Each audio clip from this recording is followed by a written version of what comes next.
भारत की सबसे बड़ी कमर्शियल एयरलाइन इंडिगो की फ़्लाइट कोलकाता से रवाना हुई और सोमवार सुबह करीब 4 बजे लोको समय पर गुआंजू पहुंची।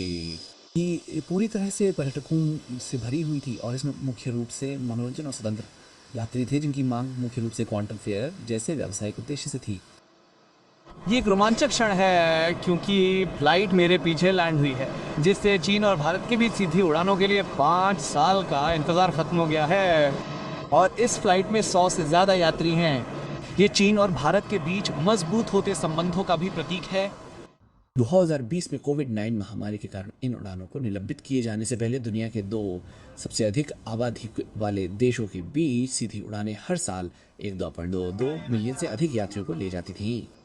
सोमवार से यात्रियों को अब दुबई, थाईलैंड या सिंगापुर जैसे हब से होकर लंबा चक्कर नहीं लगाना पड़ेगा।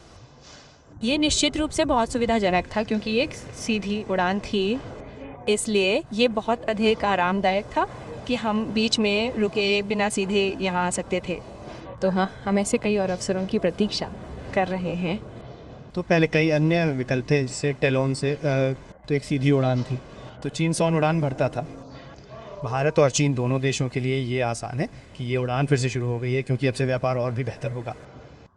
फिर से शुरू होने से दोनों देशों के बीच यात्रा का समय 10 घंटे से घटकर 6 घंटे से कम हो जाएगा। 6 घंटे से कम हो जाएगा। इंडिगो ने घोषणा की थी कि अक्टूबर की शुरुआत में दिल्ली से गुआंज के लिए दैनिक सीधी उड़ानें फिर से शुरू होंगी और नवंबर में भी फिर से शुरू होंगी और नवंबर में भी फिर से शुरू होंगी। जिस रात हमने फिल्मांकन किया था उस रात भारत वापस आने वाली उड़ान भी भरी हुई थी।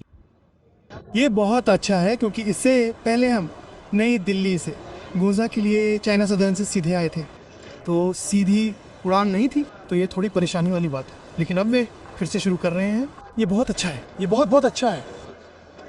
चाइना ईस्टर्न एयरलाइंस 9 नवंबर से शंघाई से दिल्ली के लिए 3 साप्ताहिक उड़ानों के साथ फिर से शुरू करेगी।